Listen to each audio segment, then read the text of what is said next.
Hola amigos y amigas, bienvenidos a un programa nuevamente de Biologando.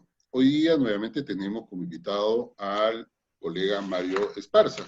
Como ya todos conocen, él es un profesional que ha egresado de la Universidad Nacional de Trujillo, tiene un magíster en biotecnologías, doctor en ciencias con mención en microbiología de la Universidad de Chile, varias pasantías postdoctorales y, por supuesto, diplomados como modelo de negocio de Eurochile, ética e investigación, docencia universitaria, entre otros estudios que él ha desarrollado. Muy bien, lo hemos invitado a Mario porque ya a partir de los 2 meses que por lo menos acá en el Perú se ha venido desarrollando la pandemia del COVID-19, han aparecido diversos tipos de opiniones, artículos, referencias científicas respecto al virus, al coronavirus. Entonces con él hemos pedido hoy día conversar haciendo una especie de análisis de lo que cómo ha venido evolucionando la pandemia, ¿no? Y para eso le pedimos entonces a Mario, y dándole la bienvenida, nos pueda acompañar en este programa. Muy bien, Mario. ¿Cómo ves tú? ¿Cómo ahora ya mirándolo, digamos, hacia atrás y de todo lo que se ha dicho y de lo que todavía no se dice, cuál sería tu primera impresión de la situación de esta pandemia en términos del propio virus, ¿no? Bueno, ante todo, primero saludar a toda tu audiencia y agradecerte nuevamente la invitación para poder compartir algunas opiniones, más que todo en materia de las preguntas que me vayas a formular. Yo creo que desde el punto de vista, esto es como una ola, ¿sí? Vamos a hablar desde un punto de vista físico, ¿no? Tú entras al mar y hay olas pequeñas, olas grandes y de gran tamaño, ¿no? Entonces, conforme tú sepas técnicamente enfrentar la ola, vas a salir menos golpeado de eso, ¿no? En un contexto anecdótico, digamos, ¿no? Y lamentablemente los que han estado diseñando esa ola, en un contexto, lo voy a poner claro, no han puesto el factor del comportamiento biológico. O sea, solamente colocan datos infectados, muertos, ¿no? Recuperados, ¿no? Y generalmente están en las disciplinas de las matemáticas o las estadísticas, pero no se ha dado el punto biológico del comportamiento, cómo se comporta un modelo biológico. Y ahí faltó más entregar información de algo más multidisciplinar o de un colega biólogo que esté orientado a las ciencias matemáticas o físicas por ahí, o estadísticas, ¿no? De las ciencias básicas. Y es ahí donde muchos modelos matemáticos también han fallado. ¿Sí? Hace poco ha habido mucha discusión en eso. La ola tiene un comportamiento físico, etcétera, y bueno, y los modelos biológicos tienen su propio origen, su énfasis. Todos los conocemos, quizás cuando hemos estado al inicio, cuando nos hacen las clases, ya cuando somos estudiantes, todos los modelos del comportamiento de las moléculas, biomoléculas, ¿no? En bioquímica, ¿no? Michaelis Menten, todo, ¿no? Todo el comportamiento de una enzima, luego cómo es la cinética de una célula, etcétera. Y ahí hay, digamos, distintos comportamientos. No es un modelo perfecto, quizás uno lo ajusta matemáticamente a que quede muy esbelto, digamos, una curva, pero en la realidad el comportamiento biológico no es así. Y ahí yo creo que en estos 2 meses nos hemos guiado por esos modelos, ¿ya? Tanto la política como un gran grupo del área de salud se guía, ¿no? Estamos contando muertos, estamos contando recuperados, estamos contando infectados, cuando nos hemos dedicado tanto tiempo quizás a tener que seguir un modelo y introducirnos en tratar de responder ese modelo, de plantear soluciones, ¿te fijas? Nos hemos agotado mucho en ese aspecto, y ya yo creo que un análisis, no solamente en Perú, sino aquí en Chile o en otros países, la política y también la prensa, por un lado, nos hemos dedicado a contar, ¿sí? Y no nos hemos dedicado, digamos, a plantear con más profundidad soluciones en el contexto de definitivamente. Y lo otro que ha sido para mí preocupante, ¿no? Que es que todas las muertes que están ocurriendo en el país o en el extranjero, todos se están muriendo por COVID. Entonces es como que de repente llegó el COVID como un meteorito, y definitivamente la gran mayoría de personas mueren por ese meteorito, ¿no? Cuando otras tienen muertes naturales o muertes por otras infecciones. Entonces, y ahí están mucho más afectando ese potencial modelo matemático que hay que corregir. Y para eso ya la biología, lo que estamos en el entorno del área, hemos sido poco escuchados, o los expertos, los otros colegas también que están dando su punto de vista, no han sido tomados en cuenta, ¿no? O no nos toman en cuenta en un contexto más, ¿cómo se podría decir? De seguir más la matemática, cuando el virus no es matemática, o nosotros no somos un número, o no tenemos una etiqueta, sino que somos seres vivos, o sea, y el virus tiene actividad biológica, ¿no? ¿Cuál sería esta otra mirada ya de lo que tú dices no se estaría atendiendo con un poco de rigurosidad?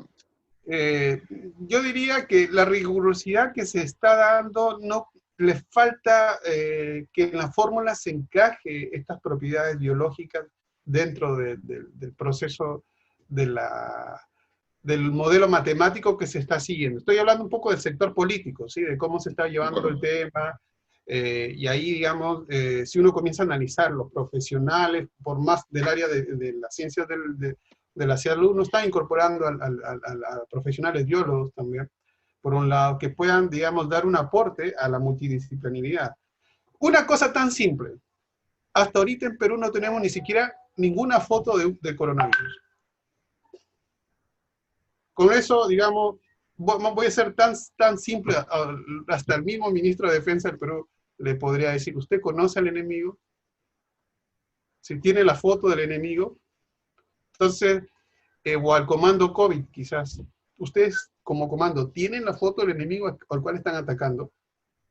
Se basan con números, nada más. O sea, estamos hablando de un número, o de una foto que otros han creado, les han dado un dibujo con un esquema, pero hay la foto del coronavirus en Perú. ¿Alguien le tomó foto del coronavirus que está en Perú?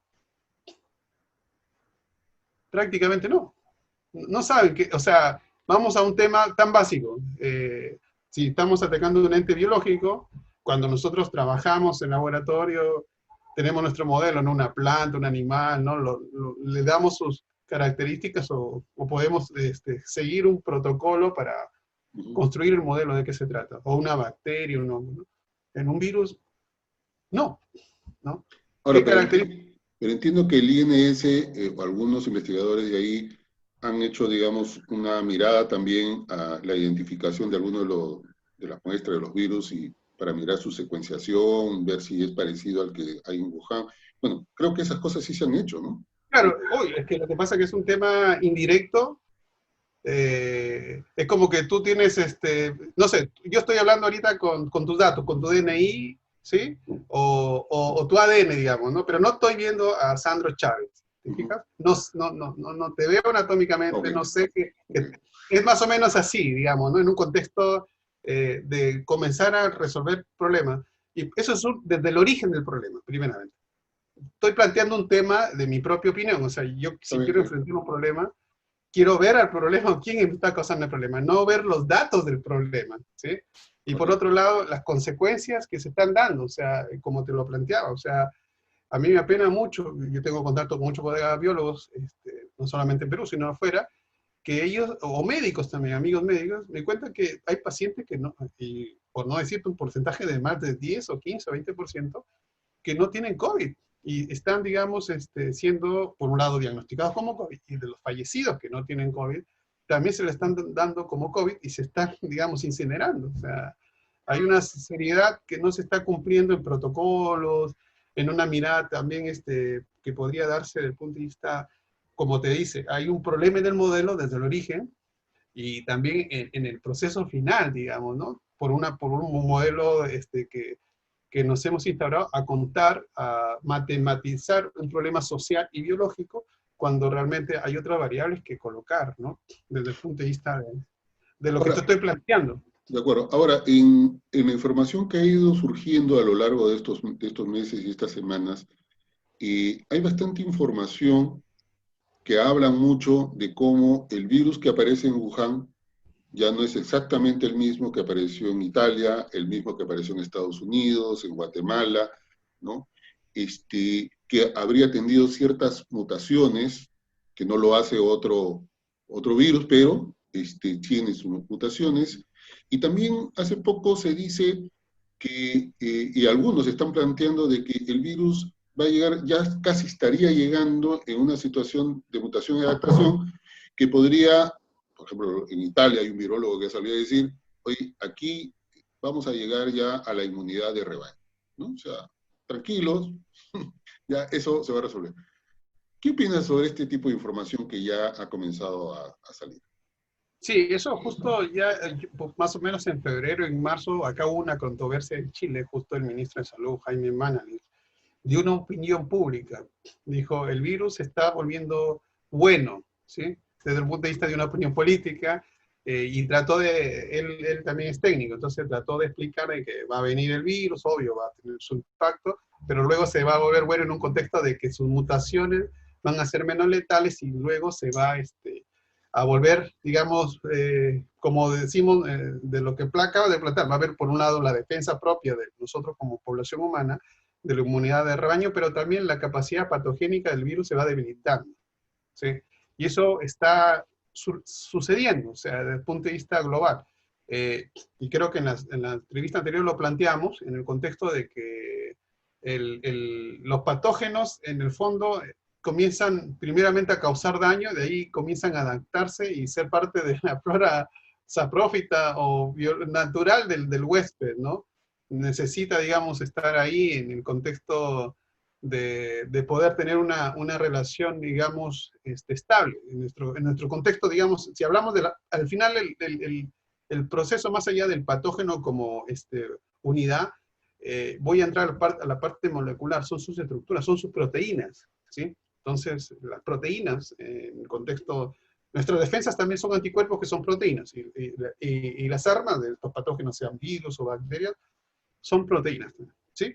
Entonces, en el fondo estamos hablando de una guerra de proteínas dentro de nosotros versus los patógenos, ¿no? Entonces, ahora, ¿qué características tienen esas proteínas que a nuestras propias proteínas, digamos, de nuestra propia anatomía celular, las prácticamente las denaturan, o las atacan, o las inactivan, digamos, ¿no? Entonces, eso ha ido cambiando en el contexto no sé, pues de un proceso de que nosotros no hemos profundizado tampoco en la ciencia en otros aspectos, y nos hemos puesto en el contexto de, por ejemplo, a analizar el patógeno viendo la secuencia de ADN, ¿sí? Es un punto, yo lo hago, me interesa, me gusta. Por un lado tenemos una data, o a la respuesta del huésped por los anticuerpos, digamos, y ahí tenemos el diagnóstico molecular, que es lo que tú estás planteando, que están haciendo los colegas del INES y de muchos laboratorios regionales, haciendo el análisis molecular de la secuencia de ARN, o detectando por las muestras de ARN del virus. Y por otro lado, nosotros los huéspedes, la respuesta ante la infección de este patógeno por la producción de proteína. Entonces tenemos ahí el ARN viral, y por otro lado, la respuesta inmunológica, los anticuerpos. De ahí no estamos midiendo, digamos, desde el punto de vista, pero tenemos una muestra de una biopsia del pulmón, de la trombosis de un paciente, o tenemos por un lado la muestra microscópica del virus, ¿te fijas? O sea, la cuestión biológica, la que que puedas ver lo que causa, ¿no? No sé, la Primera y Segunda Guerra Mundial, veíamos cuando llegaban los misiles, atacaban y te daban la foto de de lo que pasaba con las bombas atómicas, y había no te la contaban por número, ¿no? Murieron tantas personas, sino tenías una evidencia, ¿no? Una imagen, un video, ¿no? Y podías cuantificar la verdadera daño que hace la guerra, ¿sí? Pero acá a nosotros nos están dando datos, no estamos viendo esa realidad, ¿te fijas? Por un lado, desde el origen hasta la misma. Yo estoy esperando que la ciencia responda a los que están ahí, o los médicos, que hagan una autopsia y nos hagan ver realmente qué está pasando en la anatomía del pulmón, cómo están los glóbulos blancos, ¿sí? Los linfocitos, todo el sistema de inmunidad celular, inmunidad humoral, qué está pasando en esa pequeña frontera entre el virus y nuestras células alveolares, respiratorias, etc. ¿Sí? Claro, algo que además entiendo los chinos o no compartieron o no desarrollaron, pero era como que morías por COVID y te incineraban. Y creo que los italianos, algunos se aventuraron a hacer ya autopsias más audaces, y después se animaron seguramente en otros países, y ahí es donde han ido encontrando más bien, efectivamente, como tú dices, ¿no? Al estudiar ciertas partes del cuerpo después de haber sido tocado por el virus, digamos, identificar razones como como lo que está pasando con las citoquinas, ¿no? Que todo el mundo Claro, generaba unas trombosis, ¿no? Entonces, han ido explicando una serie de cosas que sucedían en el cuerpo humano cuando tú tenías el virus, y por lo tanto, frente a eso, trabajar un tratamiento que pueda ser más efectivo, ¿no? Claro, ahora ya hay una serie de tratamientos, algunos más efectivos que otros, pero que son la respuesta a un estudio que previamente, como tú bien nos señalas, ha permitido tener ese nivel de conclusión, ¿no? claro, a mí me sorprende que haya pasado tanto tiempo.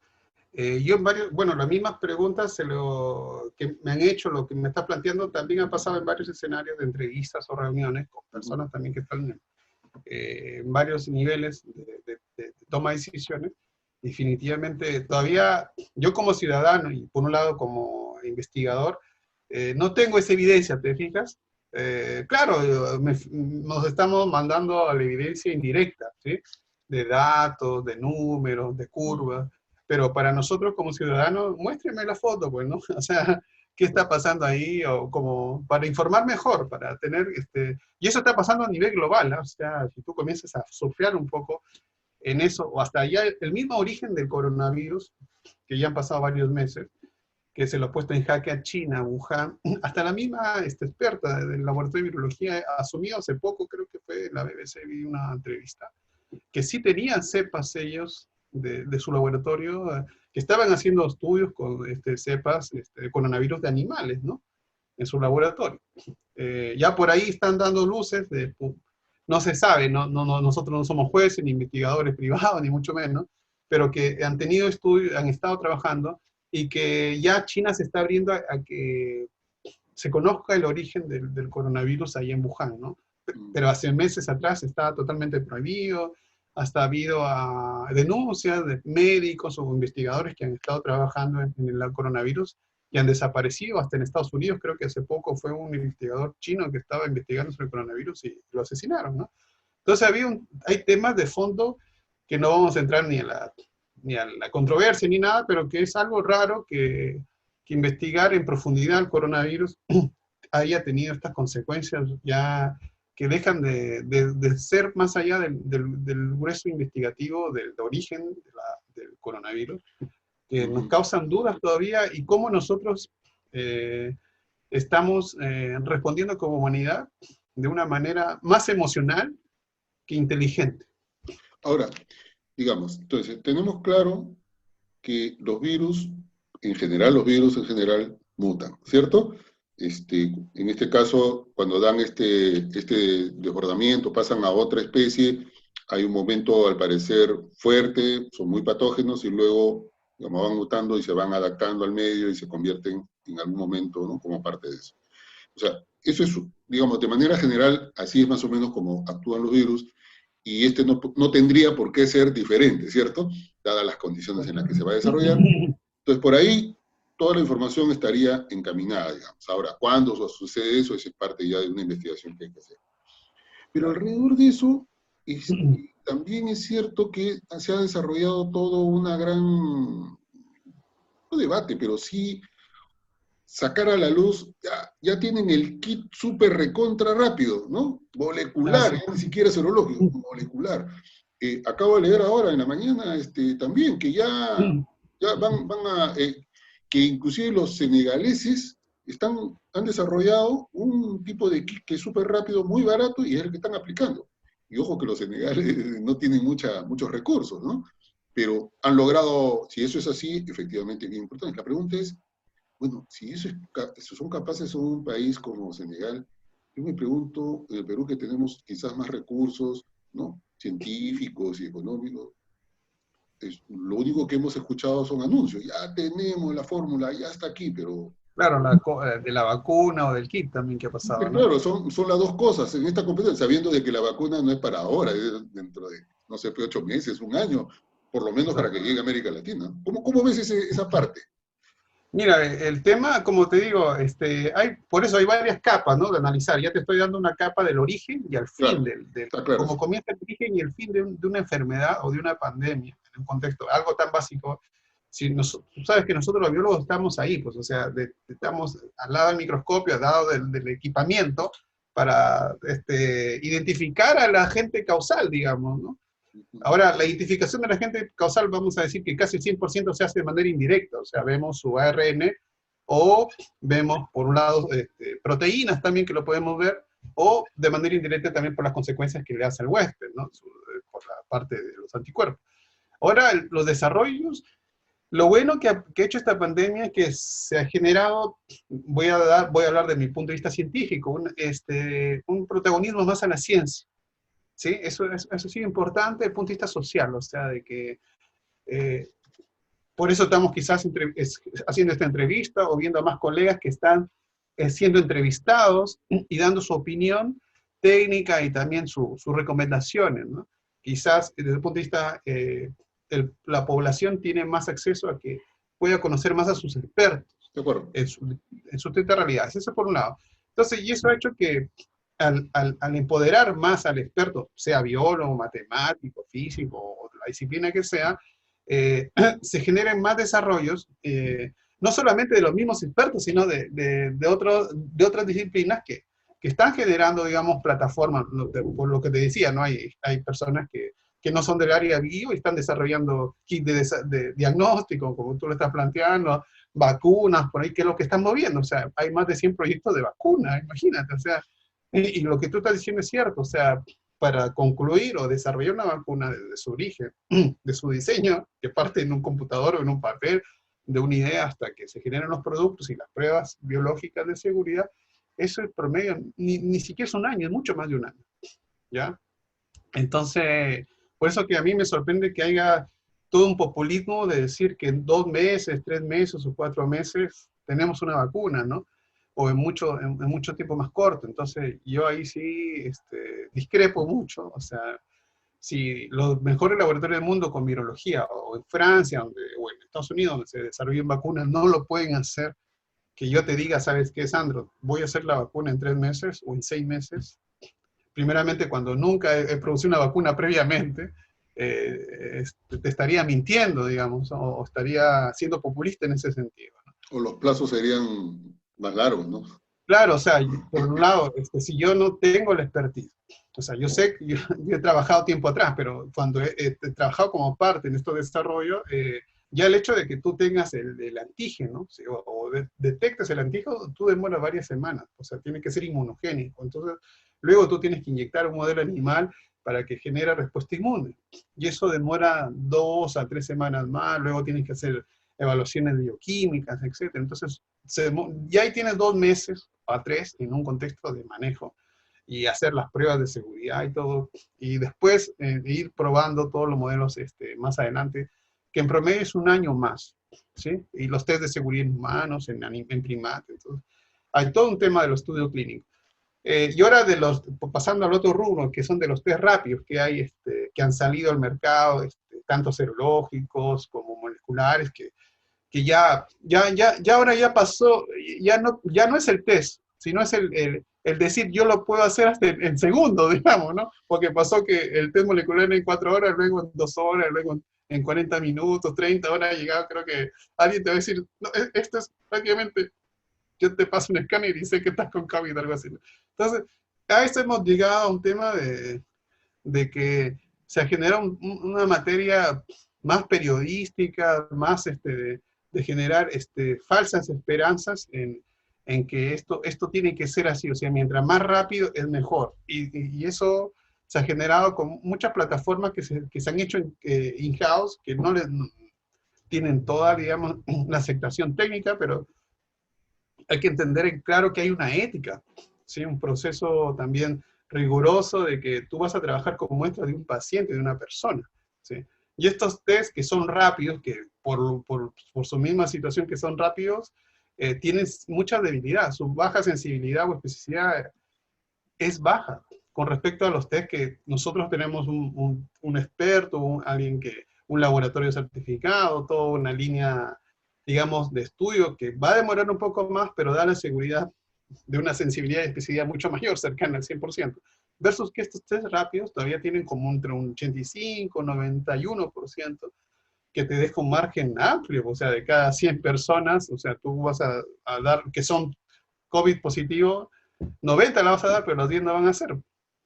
bueno, voy a ese ejemplo, ¿te fijas? O más quizás, ¿no? Entonces, está bien la iniciativa, todo, pero hay que centrarnos ahora en las soluciones. Ya el tema de resolver el problema más que enfrentarnos a quién lo hace más rápido o o quién tiene, digamos, el diagnóstico ya se sabe, el virus, bueno, indirectamente lo vemos que le hemos detectado que existe por lo que hemos planteado al inicio de la entrevista y, y hay que generar más información, como te digo, tanto del origen de la misma anatomía viral o de la infección como al final. Y esos datos, juntarlo con esta información inmunológica molecular que tenemos en el centro. Entonces, armar bien el cuento de la pandemia y de la infección, teniendo una trazabilidad de información y ahí tener más robustez para plantear soluciones. ¿Sí?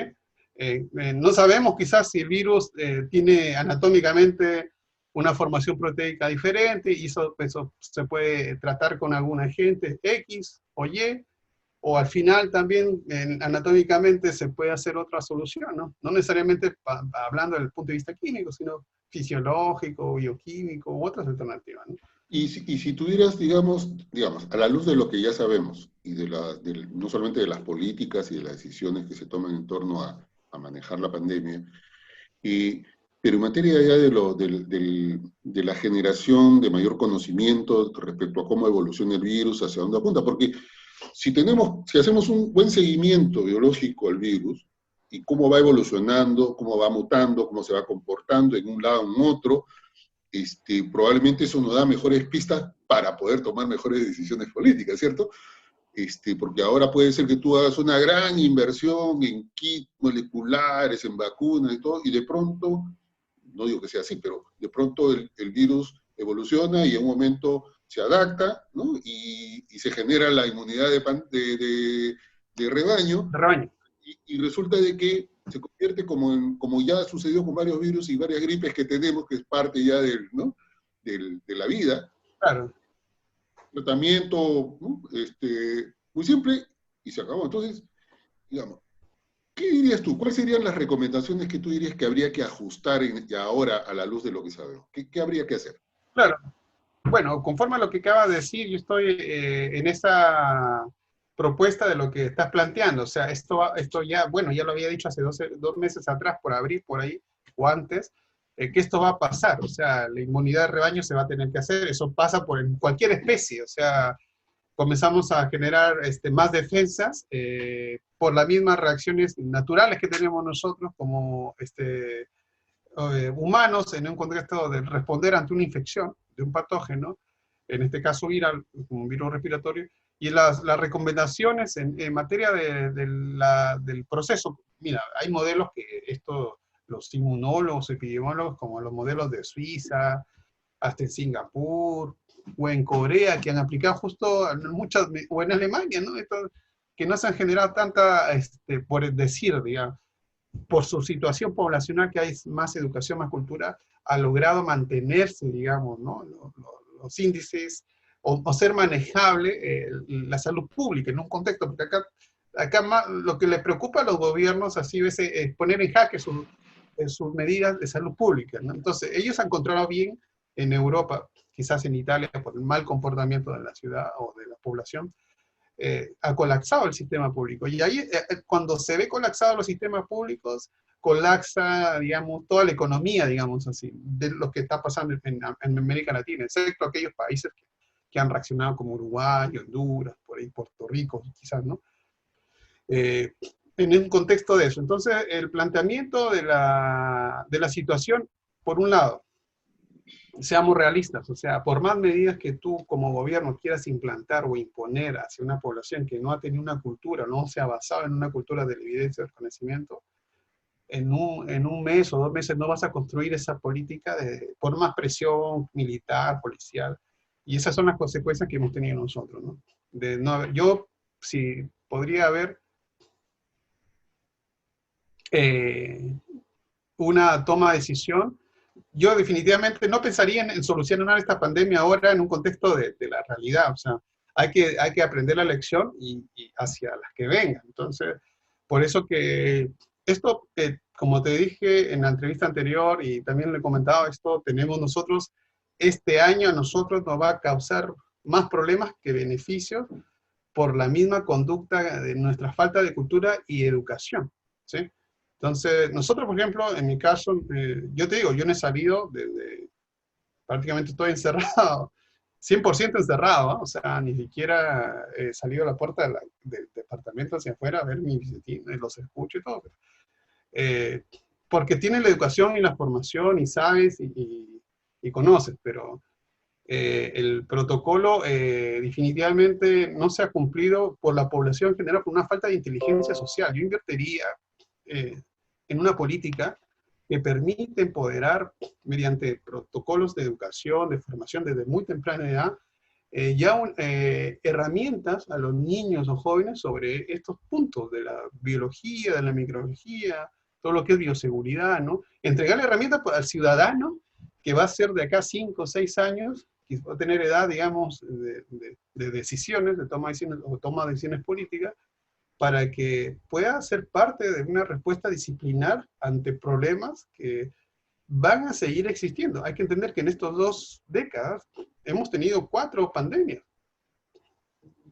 y otras epidemias locales, ¿no? Nosotros todavía tenemos el problema del dengue en Perú, que no está solucionado, y tenemos la neumonía. Hay gente que ha muerto más por neumonía y se vienen los fallecimientos por neumonía. Ya estamos entrando al clima más de friaje en las zonas altoandinas, y ahí eso me preocupa. Y la otra preocupación son los colegas del área de salud, que todos los años que suman más de 8.000 a 10.000 que mueren por otras infecciones microbianas, por bacterias de preferencia. Entonces, yo estaría, digamos, en un tema de recomendar a los agentes de gobierno, de toma de decisión, revisar un poquito más la realidad anterior, que son temas que no hemos resuelto, y eso implica simplemente colocar en valor conocimiento que existe para labores de prevención, ¿sí? O contención. Nuestros hospitales, desde el punto de vista de la misma concepción del hospital, la verdad, ya tú entras, es más riesgoso entrar a un hospital ahora, o no es que haya sido ahora por el COVID, siempre ha sido riesgoso entrar a un hospital en Perú, que alguien te dispare en la calle, ¿sí? O te asalte o te roban. Entonces, es lamentable, y eso es un problema que hay que resolverlo con inteligencia, con toma de decisión, y con capital humano avanzado que maneje modelos de éxito, de infraestructura en salud, que permita, primeramente, darle al ciudadano la confianza de conservar su salud al entrar a un centro médico, tanto de asistencia básica como de mayor complejidad, y no sea un problema. O sea, yo tengo muchos amigos hasta médicos que me dicen, yo ni de vaina voy a internarme en ese hospital, no, al mismo que yo atiendo, porque sé lo que va a pasar. Entonces, te fijas, la seguridad de la salud y la bioseguridad, por un lado, no están garantizadas. Entonces, el planteamiento a la toma de decisiones políticas o legales también. Hace poco estaba contactándome con un congresista también allá en Perú, de La Libertad, para poder hacer una propuesta, ¿no? En una temáticas que tengan que ver con leyes que puedan ser de empoderar también al gobierno y a los ciudadanos de tener herramientas para, tanto sociales como de infraestructura, para velar por su seguridad o la bioseguridad, ¿no? Cosas que no la tenemos ahora. O sea, desde el punto de vista del Estado, no nos está asegurando nuestra salud. Yo lo que creo es que se tiene que empezar a desmistificar en las políticas públicas como la salud, de que no son solamente los médicos los únicos que se juegan por completo por la salud humana. Son todos los profesionales de la salud, Claro. que incluye a los biólogos, que tienen su parte importante y que es bueno valorar a todos, ¿no? Porque a veces injustamente se habla solamente de los médicos, solamente de las enfermeras, y la verdad no es así. Yo respeto mucho el trabajo que hacen ambos profesionales, pero habemos otros profesionales que creo que necesitamos ser valorados. Así que eso es muy importante. Y bueno, agradecerte, Mario, por esta entrevista, ha sido bastante esclarecedora. Más adelante haremos otro análisis a ver cómo va avanzando el virus, y te agradezco mucho. Y le decimos a los amigos de Biologando, a las amigas de Biologando, que Mario y yo nos quedamos en casa. Hasta el próximo programa.